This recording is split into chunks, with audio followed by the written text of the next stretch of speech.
Bismillahirrahmanirrahim. Assalamualaikum warahmatullahi wabarakatuh. Alhamdulillah wa syukrulillah wa la hawla wa la quwata illa billahil aliyil azim. Subhanaka la ilma lana illa ma 'allamtana innaka antal alimul hakim. Rabbi shrah li sadri wa yassir li amri wahlul 'uqdatam min lisani yafqahu qawli. Allahumma salli ala sayyidina Muhammad taj'aluna min ahli ilmi zahiran wa batinan wa nahsyuruna bi'ibadika salihin fid dunyana wa ukhrana wa ala alihi wa sahbihi wa sallim. Wa qala Allah ta'ala fi kitabil karim wasari'u ila maghfiratin min rabbikum wa jannatin 'arduha as-samawati wal ardh u'iddat lil muttaqin. Yang saya muliakan Tuan Pengerusi Masjid Darussalam, tuan-tuan imam, tuan-tuan Bilal, ahli jawatan kuasa masjid, hadirin wal hadirat yang dikasihi Allah. Alhamdulillah, kita merafakkan setinggi-tinggi kesyukuran kehadirat Allah Subhanahu wa taala kerana hidayah serta inayahnya tuan-tuan, puan-puan dapat meringankan kaki kita melangkah dari rumah menuju masjid ini. Sebentar tadi kita dapat menunaikan ibadah solat maghrib berjamaah. Semoga ibadah solat kita diterima oleh Allah Subhanahu wa taala dan akan dibalasnya kelak di hari akhirat dengan balasan syurga. Amin. Salawat dan salam semoga senantiasa tercurahkan kepada junjungan kita Nabi besar Muhammad sallallahu alaihi wasallam, pada keluarganya serta para sahabat dan juga tabi'in. Marilah kita perbanyakkan ucapan Allahumma salli ala sayyidina Muhammad.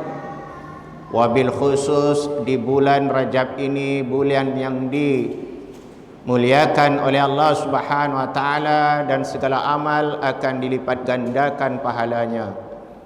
Mudah-mudahan dengan memperbanyakkan ucapan salawat itu kita akan mendapatkan syafaat baginda Rasulullah sallallahu alaihi wasallam nanti pada hari kiamat, ketika kita dihimpun di mahsyar Allah Subhanahu wa taala, yang sangat-sangat kita harapkan syafaatnya, karena pada ketika itu tidak ada syafaat dan juga pertolongan lainan pertolongan Allah Subhanahu wa taala dan syafaat baginda Rasulullah sallallahu alaihi wasallam. Tuan-tuan, puan-puan, tuan-tuan, sambil kita menunggu waktu salat Isya, mari kita sama-sama niat iktikaf. Mudah-mudahan duduknya kita dalam masjid ini sebagai ibadah, dan juga kita duduk dalam majlis ilmu, majlis yang mana didoakan oleh para malaikat untuk memintakan ampun ke atas orang-orang yang duduk dalam majlis ilmu, dan bahkan malaikat telah mengembangkan sayapnya menaungi kita. Kita teruskan pengajian kitab At-Tadhkirah fi Ahwalil Mauta wal Umuril Akhirah, peringatan tentang kematian dan juga alam akhirat.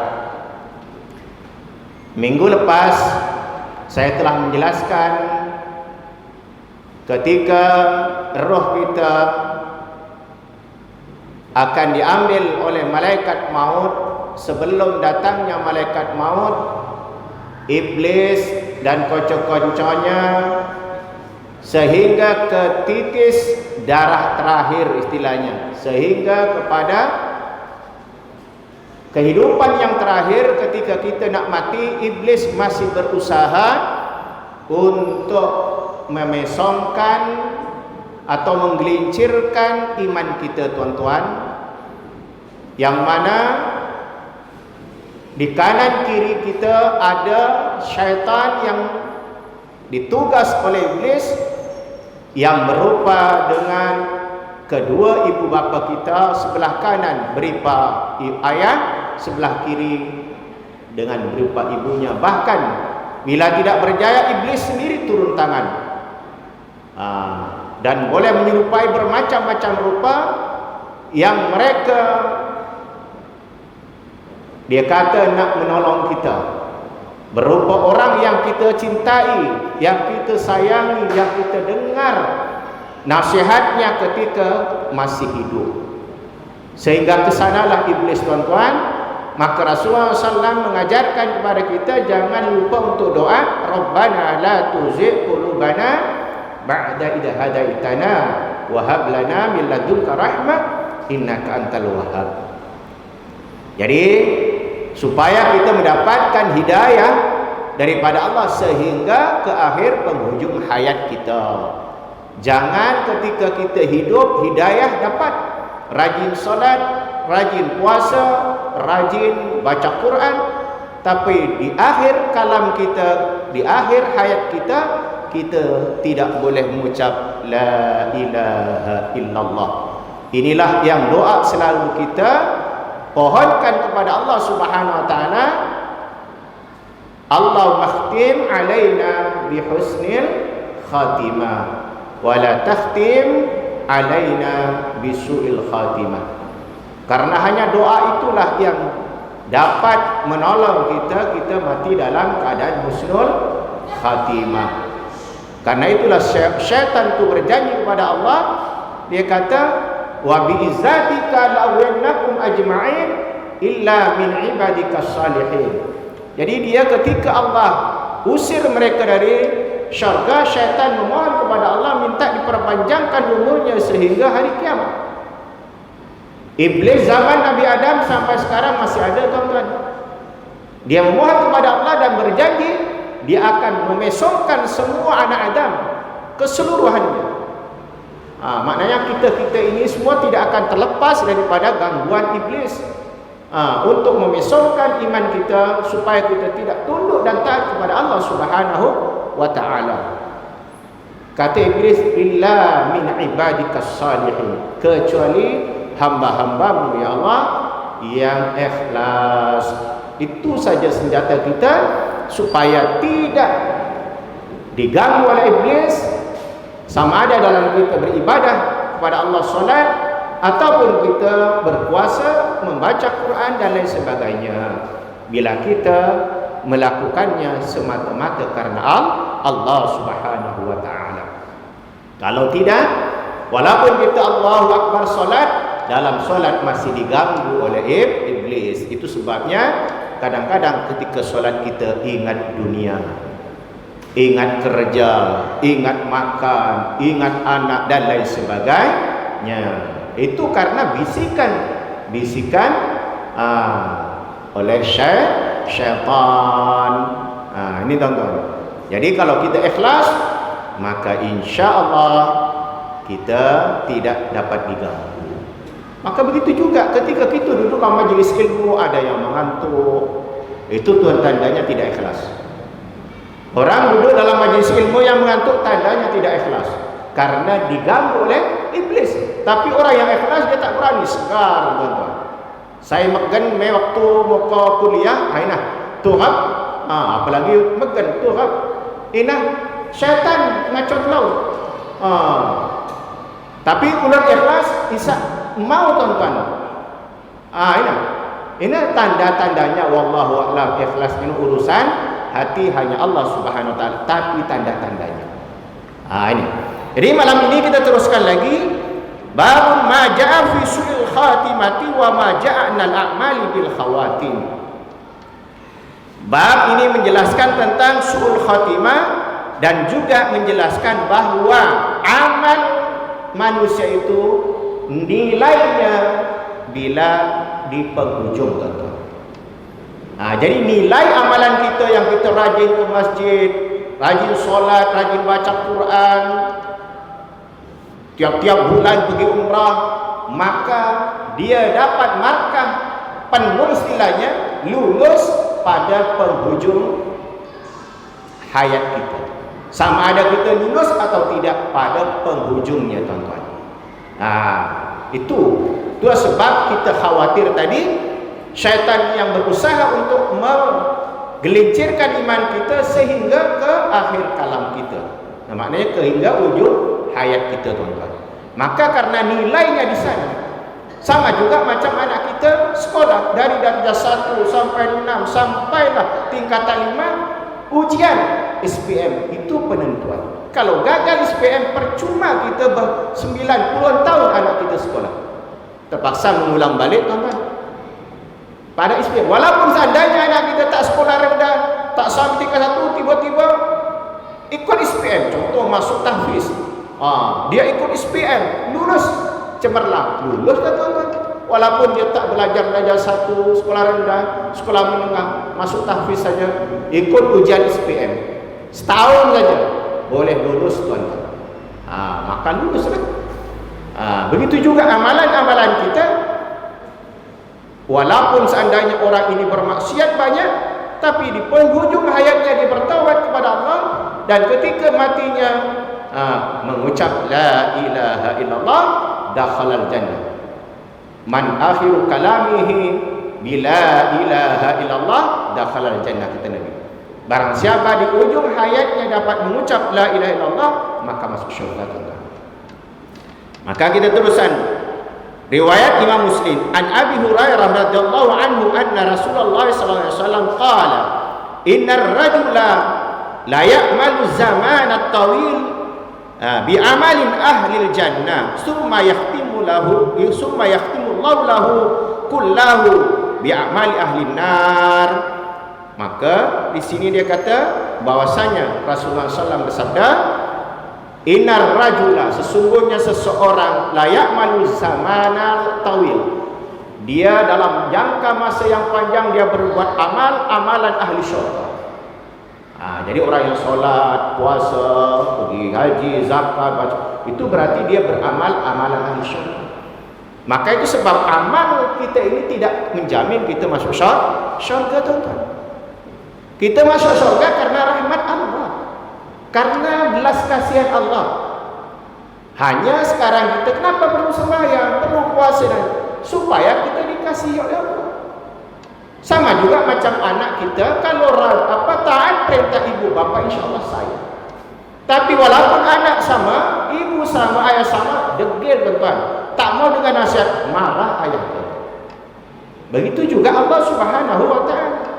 Supaya kita mendapat rahmat Allah, kita kena taat perintah Allah, jauhi larangannya, insya Allah Allah sayang kepada kita. Tetapi amalan kita tidak menjamin kita masuk syurga. Maka di sini kata ada orang yang dah lama beramal amalan ahli syurga, tapi summa yahtimullahu lahu bi'amali ahli nar. Di pada akhir hayatnya, di penghujungnya, tiba-tiba dia berubah, dia beramal dengan amalan ahli neraka. Ada asbab. Kita banyak tengok kadang-kadang waktu muda kita rajin ke masjid, macam kanak-kanak ini lah, rajin ke masjid, tapi dah tua nanti berubah pula. Harap-harap ini terus sampai ketua rajin pergi ke masjid, walaupun lari-lari. Tapi mudah-mudahan sampai tua jangan lari-lari. Nanti sampai tua pun pergi masjid lari-lari juga. Azam malam tu ibu di masjid. Jadi bila di akhir hayat kadang-kadang nanti ada kisah di belakang ini, ada cerita. Maka kadang-kadang bila dah tua, istilahnya tua-tua keladi, tua-tua makin jadi. Dah dulu rajin tapi dah tua menggatal, tuan-tuan, berubah pula. Yang dulu rajin ke masjid malas. Dulu masa muda rajin baca Quran, bila dah tua malas. Begitulah seterusnya. Akhirnya dia kadang-kadang tidak solat. Ketika dia tidak sembahyang, meninggalkan perintah Allah, dan mungkin dia tengah melakukan maksiat, pada ketika itu mati, mesuk terus, masuk neraka, tuan-tuan. Ini dikata dalam hadis ini, hadis sahih, tiba-tiba dia di hujungnya mereka melakukan amalan ahli neraka. Begitu juga dikata wa innar rajula la ya'malu zamanat tawil bi amalin ahli nar summa yahtimu lahu bi amalin ahli jannah. Ada juga tuan-tuan, ada seorang itu dia banyak melakukan maksiat. Mungkin masa muda dia memang kaki segala kaki macam-macam lah. Kaki 2, kaki 3, kaki 4, kaki 5 pun. Maknanya habislah. Mana dia tak tahu tempat, mana dia tak tahu tempat maksiat, semua ada. Tapi tiba-tiba dah tua sedar, kemudian dia bertaubat, beramal amalan ahli syurga, dan mereka mati dalam keadaan mereka jadi orang baik, maka masuklah dia neraka ke dalam syurga. Inilah kadang-kadang kalau bila ulun jadi AJK masjid Jiddah Isa, memanglah mungkin dia pernah mencuri ke, penyamun ke, pemain judi, kemudian bertaubat, anum telah percaya. Oh, ini dulu dia kaki penyamun, kaki penipu. Mana boleh jadi ini? Benda hari masjid habis buruk mak sen masjid. Enak sangkaan telah. Sedangkan mereka itu betul-betul bertaubat. Allah sendiri memaafkan, apatah lagi kita sebagai manusia kena husnudzon. Ini masa mudanya memang melakukan maksiat, tapi tuan-tuan jangan kalau macam itu Ustaz, kita alum muda ya, enjoy lah. Masih muda kita enjoy, nanti dah tua taubat. Kalau kita tahu umur kita sampai tua, kalau tiba-tiba tengah enjoy masuk, muka aku macam beritahu pengadil bola sepak terpadam masuk tuan-tuan. Tengah jadi pengadil. Mun telah masuk tengah sembahyang, alhamdulillah. Kadang-kadang muka tengah main golf pun masuk muka. Muka tengah baca Quran pun muka. Alhamdulillah, mun telah masuk ketika telah medem ibadah amal soleh. Tapi kalau kita mati ketika kita buat dosa, ini jangan. Yang muda-muda ni, kalau macam ni kita enjoy dulu. Karena dalam hadis kata, ada orang yang buat amal jahat, tapi apabila sudah tua dia bertaubat buat amal soleh, dia masuk syurga, beramal amalan syurga. Jangan tuan-tuan. Okay, karena ajal kita seorang pun tidak tahu. Itu rahasia Allah Subhanahu Wa Taala. Takut kita tengah buat benda yang tak baik itu kita mati. Ini kalau kita tahu tak apalah. Kalau kita tahu tuan-tuan, okey, umur kamu 100 tahun, okeylah, bolehlah 70 tahun enjoy terus, 30 tahun taubat. Seandainya kita tahu, tapi kita semua tak tahu tuan-tuan. Bahkan tanda-tanda kematian itu 100 hari kita nak mati, sehingga dari 40 hari tuan-tuan, nama kita sudah dicabut di langit lauh mahfuz, dah mati di alam malakut, kita pun tak tahu. Macam mana kita nak tahu umur kita sampai 100 tahun? Satu contoh, 40 hari kita nak mati, tanda-tanda kematian sudah tahu. Bagi orang yang kasyaf, yang Allah bagi ilmu kepadanya, dia tahu tanda-tanda kematian. Seperti Imam Al-Ghazali tuan-tuan, dia tahu dia nak mati, tanda-tanda kematian sudah tahu, sehingga mempersiapkan kain kafan, lubang, semua mandi, semua sendiri. Sehingga dia ketika memasukkan kain kafan itu, bila sampai ke halqum, roh itu dah tak boleh bergerak, maka minta tolong kepada saudara Imam Ahmad untuk menyarungkan kain kafan. Kalau tahu takut. Jadi itu sebabnya jangan nanti kita buat dosa. Ini karena di sini tuan-tuan ada dikisahkan di sini.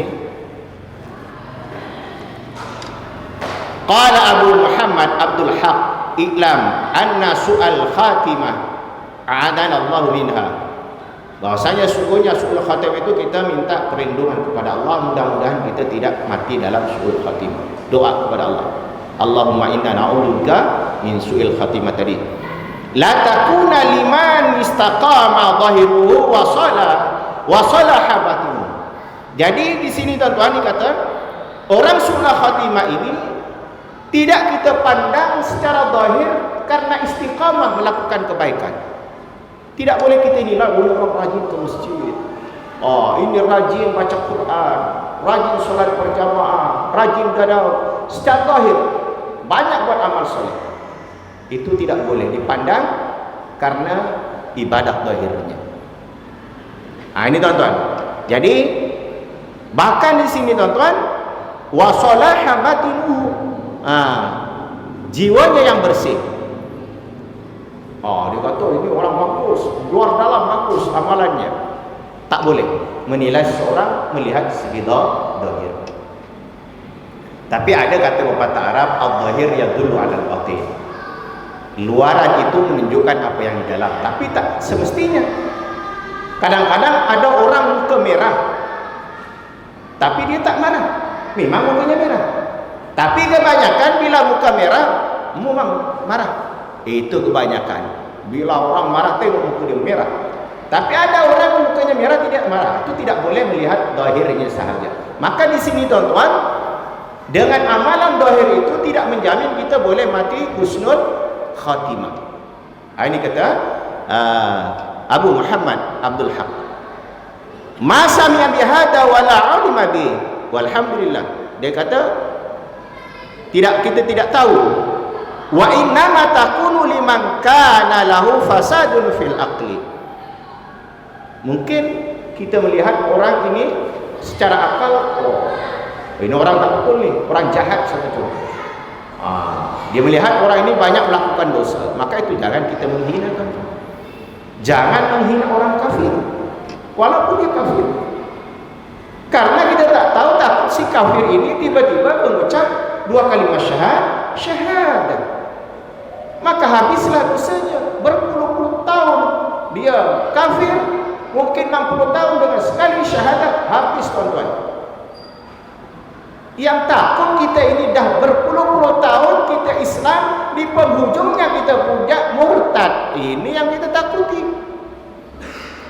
Ini. Itu sebab kita tidak boleh menghina.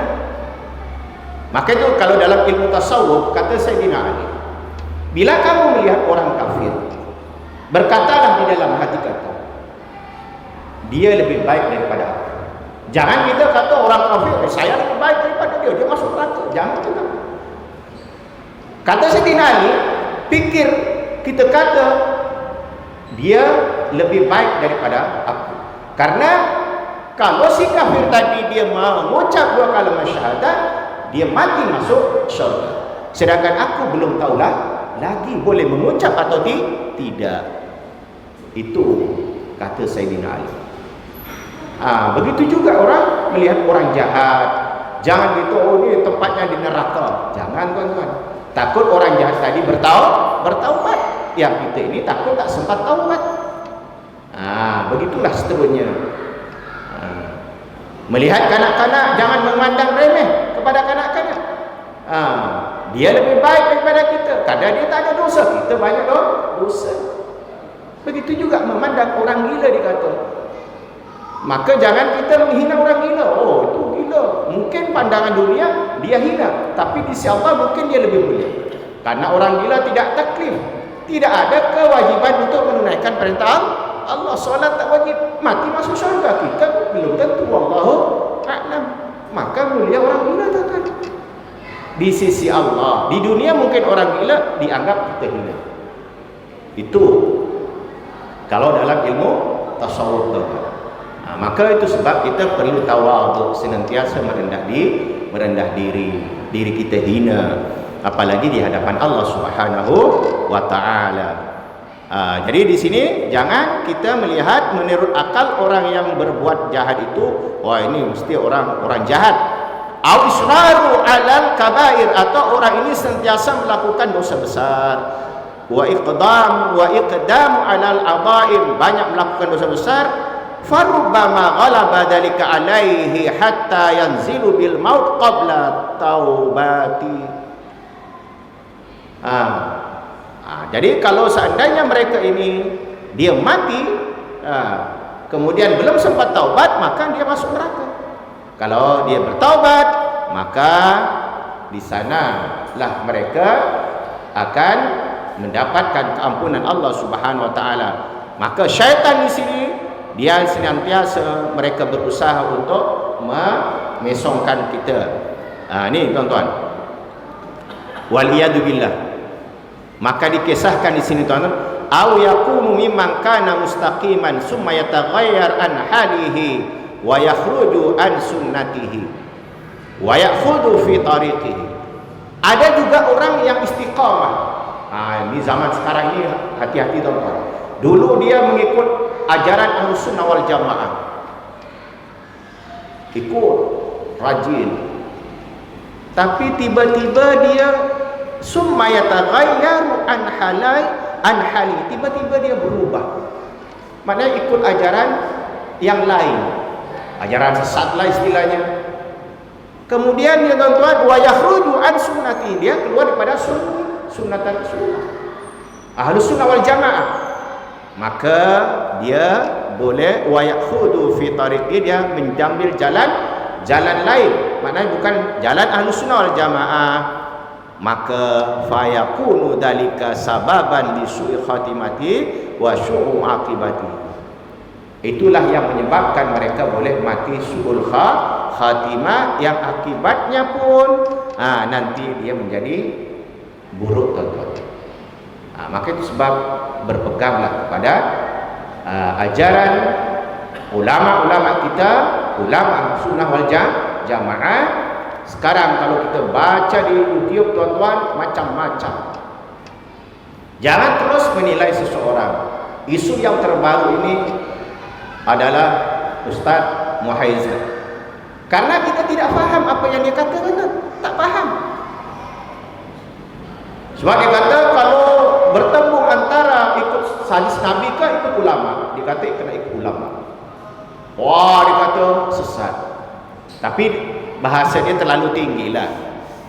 Bagi orang yang faham maksudnya tahu. Tapi orang awam memang keliru. Mana boleh ulama mesti ikut Nabi, dia kata. Penafsirannya sebenarnya kalau kita ikut hadis saja sesat, boleh sesat tuan-tuan. Kena ikut ulama karena yang menafsirkan hadis itu adalah ulama, itu yang sebenarnya yang nak dikatakan. Tapi kita menilai terus sesat, kemudian kita tidak mau bertanya direct apa maksudnya kena ikut ulama, tidak boleh ikut hadis Nabi tadi. Karena ada banyak hadis, ada ulama menjelaskan juga cara ustazan, cokek kalau kita dah ikut Nabi. Nabi kahwin 9, kita dah ikut kahwin 9 juga. Kalau ikut Nabi dah. Coba tanya. Satu contoh lah. Mestilah ikut ulama. Karena dia yang faham tentang hadis. Karena dia ambil dari beberapa hadis. Kalau direct terus, kena ikut Nabi, Nabi kahwin 9, kahwinlah 9. Satu contoh lah. Jadi sebenarnya salah pengertian, jadilah macam-macam. Tapi alhamdulillah Ustaz Muhaizat, dosanya tambah kurang kan? Karena dihina di macam-macam. Makin dihina makin banyak pahalanya. Orang yang menghina itu habis amalannya. Ini fitnahnya. Itulah dikata di sini, bila kita dah melewat tiba-tiba, dulu kita rajin ikut Ahlussunnah, tiba-tiba sekarang kita berubah ikut jalan lain, ajaran lain, macam-macam, ikut Syiah ke ataupun Khawarij ke, macam-macam. Sekarang ini Wahabi ke, semua bid'ah, masuk neraka semua. Tahlil malam Jumaat bid'ah, baca Yasin malam Jumaat bid'ah. Itulah kata ulama. Orang baca Yasin dan tahlil bid'ah masuk neraka tuan-tuan. Sedangkan orang kafir 70 tahun dia kafir baca asyhadu an la ilaha illallah masuk surga. Kita tahlil la ilaha illallah, masuk neraka. Nanti bila pergi ke neraka, kata Ustaz Somad, kenapa kamu masuk neraka ramai-ramai? Saya karena baca tahlil malam Jumaat. Bingung malaikat tuan-tuan. Biasanya orang yang masuk neraka, contoh di dalam Quran, masalah kakum fi saqar. Kenapa kamu masuk neraka saqar? Qalu lam nakum minal musallin.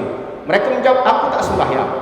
Itu harus patutlah kamu masuk neraka. Ini baca la ilaha illallah malam Jumaat, masuk neraka pula. Bid'ah, dolalah dia kata, masuk neraka.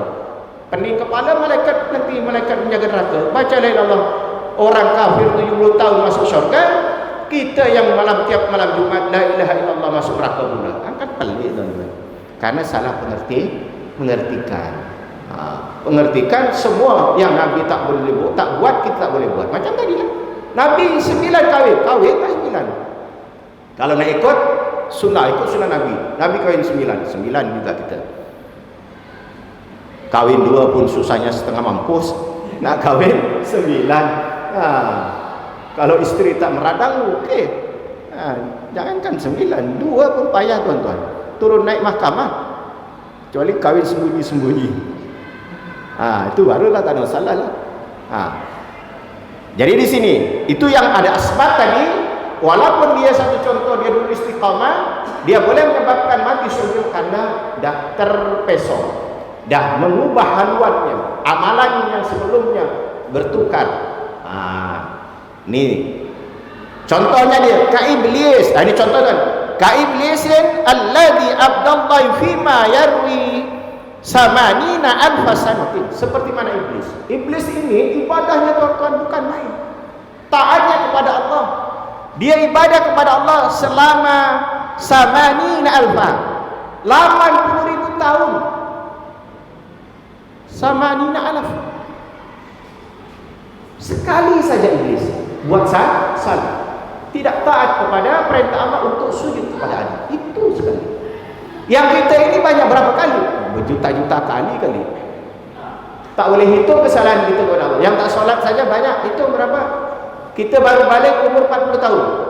Baru balik.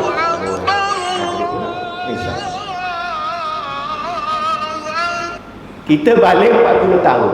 Orang balik biasa 15 tahun kali laki-laki. Kira confirm kalau perempuan 12 tahun baliklah. Kalau ikut hukum fikih 9 tahun, 12 tahun lelaki balik. Kata 40 tahun. Berapa banyak solat yang kita tinggalkan, kemudian kita qada. Iblis sekali saja buat salah. 80.000 tahun dia beribadah kepada Allah. Sekali diusir, dilaknat oleh Allah sehingga hari kiamat dan dimasukkan ke dalam neraka. Boleh sambung?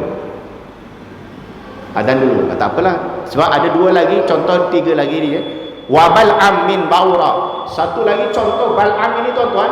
Masya Allah, ilmu Bal'am ini seorang ulama besar di zaman Nabi Musa bin Israel. Tapi dia pun mati dalam su'ul khatimah. Ada kisah lagi Syekh Barsesa, seorang abid ahli ibadah. Nantilah masa tidak mengizinkan kita cerita nanti kisah Bal'am dan Barsesa ini. Ini kisah famous di dalam kitab. Bahkan ibadah Barsesa ini malaikat tuan-tuan, dia puji, tapi Allah kata dia tempatnya di neraka. Itu dengar iblis kacau dia. Akhirnya mati dalam su'ul kha. Naudzubillahi min dzalik. Jadi masa tak mengizinkan, kiranya cukup saja kita marilah sama-sama memohon kepada Allah Subhanahu wa taala, mudah-mudahan kita senantiasa diberi hidayah dan sehingga ke akhir penghujung hayat kita.